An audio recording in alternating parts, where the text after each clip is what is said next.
क्या आपको पता है कि 8 to 27% फीमेल्स अपनी पूरी ही लाइफ टाइम में एक ना एक बार किसी गायनेक को ज़रूर विजिट करती हैं हैवी मेंस्ट्रुअल ब्लीडिंग के लिए। So hello, this is doctor Dhruvi and welcome back to my channel Blossom. आज मैं आपको बताऊंगी हैवी मेंस्ट्रुअल ब्लीडिंग क्या होता है। पहले तो ये जानना बहुत ही ज़रूरी है कि ये जो हैवी मेंस्ट्रुअल ब्लीडिंग है ये female to female, person to person vary करता है। कभी ये भी हो सकता है कि किसी फीमेल में ब्लीडिंग बहुत ही कम हो रही हो पर उसके अकॉर्डिंग ब्लीडिंग बहुत ही हैवी हो। पर कुछ फीमेल्स को बहुत हैवी ब्लीडिंग होती है पर उनके हिसाब से उनकी ब्लीडिंग उनके हिसाब से ये बिल्कुल ही नॉर्मल है। तो आज हम जानेंगे कि हैवी मेंस्ट्रुअल ब्लीडिंग होता क्या है। तो इससे पहले की वीडियोस में मैंने आपको बताया है कि नॉर्मल मेंस्ट्रुअल ब्लीडिंग या फिर नॉर्मल मेंस्ट्रुअल साइकिल और पीरियड क्या होता है। तो अगर कोई भी ब्लीडिंग 7 दिन से ज़्यादा के लिए हो रही है या तो फीमेल क्लॉट्स पास कर रही है जो कि 2 सेंटीमीटर साइज़ के हो या उससे बड़े हो, या तो वो पूरे दिन में 5 से 6 टैम्पॉन या फिर पैड्स जो कि फुल्ली सोक्ड हो वो चेंज कर रही है, तो इसको हम लोग हैवी मेंस्ट्रुअल ब्लीडिंग बोलेंगे। इसके अलावा अगर किसी में मेंस्ट्रुअल ब्लीडिंग के कारण अगर ब्लड डिक्रीज़ हो रहा है, हीमोग्लोबिन डिक्रीज़ हो रहा है, वो बहुत ही ज़्यादा वीक फील कर रही है, लेथार्जिक फील कर रही है, तब भी हम उसको हैवी मेंस्ट्रुअल ब्लीडिंग ही बोलेंगे। तो अब हम जानते हैं कि हैवी मेंस्ट्रुअल ब्लीडिंग के क्या क्या रीजंस हो सकते हैं। तो सबसे पहले हम बहुत ही कॉमन रीज़न पे बात करेंगे जो कि है हार्मोनल इम्बैलेंस। तो हमें यहाँ पे ये जानना है कि कुछ हार्मोनल इम्बैलेंसेस जो कि हम जानते हैं, जैसे थायराइड हो गया या फिर पीसीओएस हो गया, तो इन दोनों में ये होता है कि हार्मोन्स डिसबैलेंस हो जाते हैं हमारे बॉडी में। और जो मैंने आपको बताया था कि एक हैच होता है ओवरी से, तो इसमें ओवरी से एक हैच नहीं होता है, तो एनओव्यूलेटरी साइकिल्स होती हैं और ब्लीडिंग बहुत ही ज़्यादा होती है। तो जैसे कि आप जानते हैं कि अगर कोई भी फीमेल पीसीओएस से सफ़र कर रही हैं तो उनके मेंस्ट्रुएशन इरेगुलर हो जाते हैं, कभी 1.5 महीने पे होता है तो कभी 2 महीने पे होता है। तो ये कॉमन सेंस है, सिर्फ सोचने वाली बात है कि अगर उस फीमेल में 1.5 या 2 महीने से मेंस्ट्रुएशन नहीं हुआ है तो जो एंडोमेट्रियम की थिकनेस है वो धीरे धीरे बढ़ती जाएगी। तो एंडोमेट्रियम जितना ज़्यादा थिक होगा, सक्सेसिव पीरियड में आपको उतनी ही ज़्यादा ब्लड लॉस होगा। तो ये बस इसलिए होता है पीसीओएस में क्योंकि जो एंडोमेट्रियम की थिकनेस है वो बहुत ज़्यादा बढ़ जाती है। और थायराइड में भी एनओव्यूलेटरी साइकिल्स हो जाते हैं, तो ब्लीडिंग मोस्टली हाइपोथायरॉयडिज्म में ये देखा जाता है कि ब्लीडिंग बहुत ज़्यादा होती है और हाइपरथायरॉयडिज्म में भी ब्लीडिंग ज़्यादा हो सकती है। इसके अलावा हम दूसरा रीज़न जानते हैं, तो दूसरा रीज़न होता है फाइब्रॉइड। तो फाइब्रॉइड होता क्या है? ये नॉन कैंसरस ट्यूमर होता है हमारे यूट्रस का, जो कि यूट्रस में एक मास की तरह, गोले अंडे आकार की तरह यूट्रस में प्रेजेंट होता है। ये अलग अलग टाइप का होता है। अगर मैं इजी लेवल्स पे बताऊँ आपको तो ये 3 टाइप का होता है। जैसे मैंने ऑलरेडी आपको पहले यूट्रस का स्ट्रक्चर बताया हुआ है, तो अगर ये जो आपका फाइब्रॉइड है यूट्रस के अंदर आ रहा है, मतलब यूट्रस के मसल से कैविटी की तरफ आ रहा है, तो हम लोग इसको सब म्यूकस फाइब्रॉइड बोलते हैं। और यूजुअली यही सब म्यूकस फाइब्रॉइड है जो ज़्यादातर हैवी मेंस्ट्रुअल ब्लीडिंग कराता है। अगर ये बीच में है, मतलब मसल्स के बीच में है कहीं पे, तो इसको हम लोग इंट्राम्यूरल बोलते हैं। और यही अगर ये मसल से बाहर हमारे एब्डोमिनल कैविटी की तरफ निकल रहा है तो हम लोग इसको सब सिरोसल बोलते हैं। तो सब सिरोसल और इंट्राम्यूरल जो है वो कम ही हैवी मेंस्ट्रुअल ब्लीडिंग कराता है।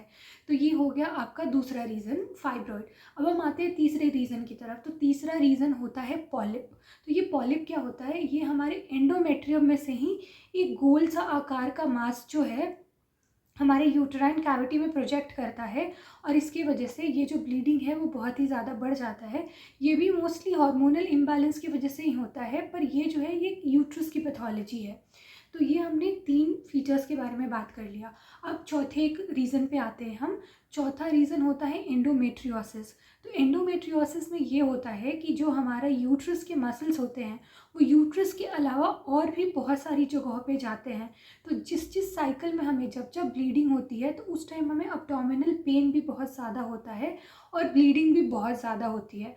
तो एंडोमेट्रियोसिस में सिर्फ ब्लीडिंग ही ज़्यादा नहीं होगी, उसके अलावा आपको अब्डोमिनल पेन भी बहुत ज़्यादा हो सकता है। तो ये आपका हो गया 4th रीज़न। अब 5th रीज़न जो कि हम लोग अडोलेसेंट एज ग्रुप्स में देखते हैं वो होता है कोएगुलेशन डिफेक्ट।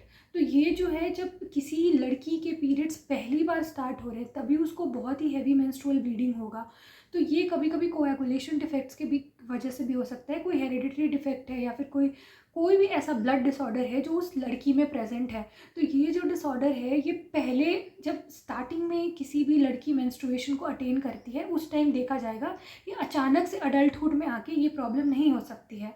इसके अलावा और रीजंस जो है, ये हो सकता है कि अगर कोई फीमेल रिप्रोडक्टिव एज ग्रुप में है तो ये एक मिस्ड अबॉर्शन भी हो सकता है, मतलब मिस्ड मिसकैरेज भी हो सकता है कि औरत प्रेग्नेंट हो पर सडनली अबॉर्शन हो गया है किसी रीज़न की वजह से, तो वही जो प्रोडक्ट ऑफ कंसेप्टस है वो ब्लीडिंग होके, ज़्यादा ब्लीडिंग होके फीमेल की बॉडी से बाहर निकलने की कोशिश कर रहा है।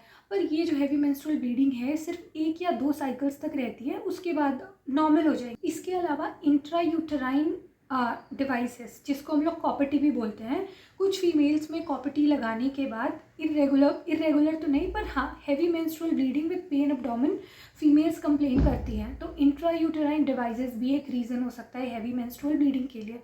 इसके अलावा अगर, जो कि रेयर है, अगर कोई पोस्ट मेनोपॉजल वुमन, मतलब उसकी में मेनोपॉज अटेंड हो गया है उसके बाद वो ब्लीडिंग कंप्लेन कर रही है, तो ये रीज़न हो सकता है कार्सिनोमा का, किसी भी टाइप के कैंसर्स का।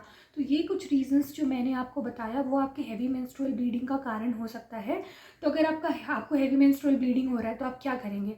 ऑब्वियसली आप डॉक्टर गूगल को कंसल्ट नहीं करेंगे और आप ओवर द काउंटर कोई भी मेडिसिन, कोई भी पिल्स जो है पॉप नहीं करेंगे।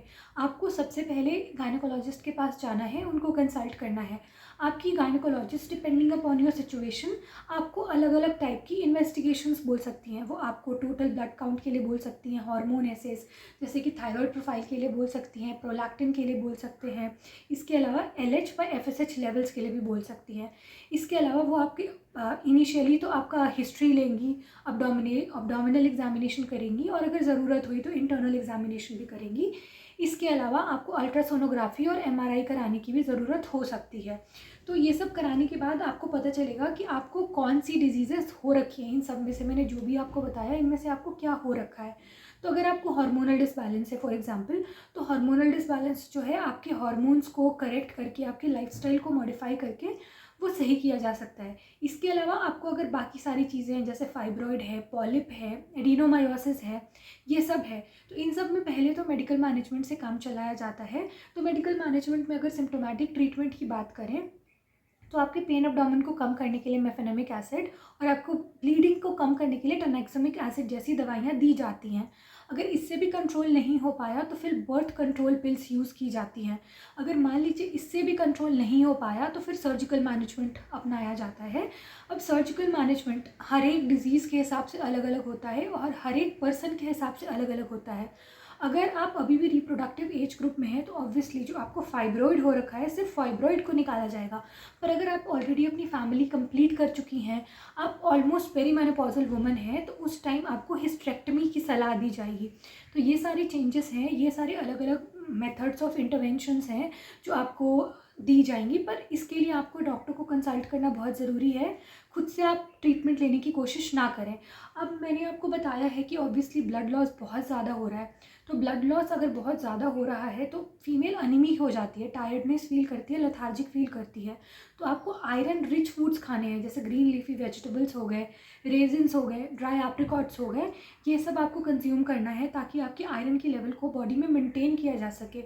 इसके अलावा अगर हीमोग्लोबिन बहुत ही ज़्यादा ड्रॉप हो गया है तो फिर आपको डॉक्टर आपकी आयरन की गोलियां 1 टाइम या 2 टाइम डिपेंडिंग अपॉन आपका लेवल कितना है वो देंगी। इसके अलावा आप मल्टीविटामिन भी कंज्यूम कर सकते हैं, विटामिन B12 भी ले सकते हैं। अभी मैं आपको यहाँ पे इम्पॉर्टेंट ये बताना चाहूँगी कि ये जो हैवी मेंस्ट्रुअल ब्लीडिंग होता है, not always but most of the times estrogen के लेवल के बढ़ने की वजह से होता है। तो हमें ईस्ट्रोजन डोमिनेंट फूड्स नहीं लेना है, जैसे जो हमारे पैकेज्ड फूड होते हैं, जो प्रोसेस्ड फूड होते हैं, उसमें ईस्ट्रोजन की अमाउंट बहुत ज़्यादा होती है, तो वो हम लोग अवॉइड करेंगे। हम लोग प्लास्टिक कंटेनर्स नहीं यूज़ करेंगे क्योंकि जैसे कि मैंने आपको पहले बताया हुआ है कि इनमें जीरो ईस्ट्रोजन होता है जो ईस्ट्रोजन को मिमिक करता है। तो हम लोग ट्राई करेंगे कि जितना ज़्यादा हम लोग प्लास्टिक कंटेनर्स को अवॉइड कर सके, प्लास्टिक बॉटल्स को अवॉइड कर सके। इसके अलावा नॉन ऑर्गेनिक रेड मीट भी हमें कम कंज्यूम करना है और फिर इसके अलावा हमें सोया भी नहीं कंज्यूम करना है क्योंकि उसमें भी ईस्ट्रोजन का अमाउंट ज़्यादा होता है। And we have to restrain from alcohol and other drug abuse. अब मैंने आपको इतना कुछ बता दिया कि हैवी मेंस्ट्रुअल ब्लीडिंग क्या होता है, क्या नहीं होता है। तो आपको बस ये याद रखना है कि अगर आपको हैवी ब्लीडिंग हो रही है then you should not ignore it, you should then and there only should go to a doctor and consult. और thank you for listening to my video. अगर आपको मेरा वीडियो पसंद आया हो तो प्लीज़ इसको लाइक करिए, शेयर करिए एंड सब्सक्राइब करिए, and please share it among your friends. Thank you.